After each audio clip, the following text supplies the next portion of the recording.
In this life, there are so many things I want to try, to do, to say, to see. The limits of this life are shackles that primarily serve to stifle our attempts to fly. But what is flight in this scenario? Is absolute freedom absolute good? By stretching to the infinite, is it possible we overlook the value of the finite? I believe so. It's worth noting, this isn't a video about nihilism. While I spent my fair grip of time ensconced in the black thoughts of depression, drenched in an unhealthy disgust for life, I've since come to value so much about the world around me. As a result, I want to steer clear of any notion of bleakness in my exploration of this, admittedly trivial, thought experiment. In addition, I want to make it clear from the outset that this video was the product of letting my mind wander, while working through the tedious trial and error of learning to use AI-generated voice to narrate longer-form content.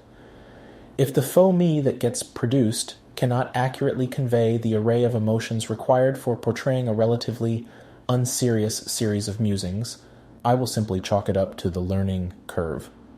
All that being said, I hope it comes through clean, and that my words are not misinterpreted in any way. If you find the content of my speech, or the way it is spoken, lacking in any way, please let me know in the comments below. With all that firmly out of the way, let's begin.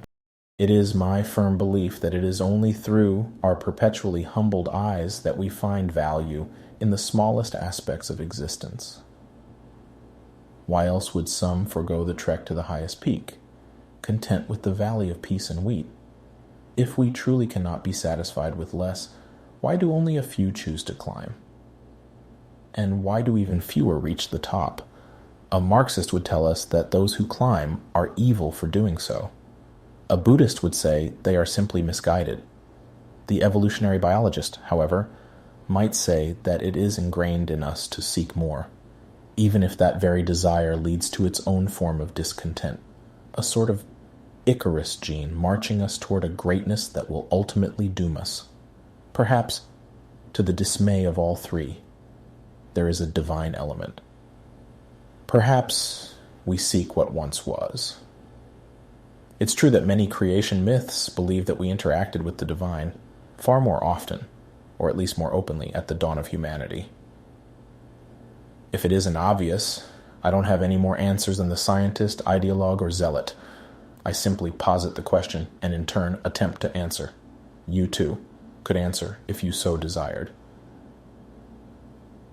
In fact, that's why I want to create content like this. I don't do this to espouse my argument, but to strike up a worldwide dialogue, one in which anyone with something to say can do so freely. So please, feel free to continue the conversation below. Any viewpoint will be tolerated, so long as it is stated in a civil way and follows YouTube's guidelines.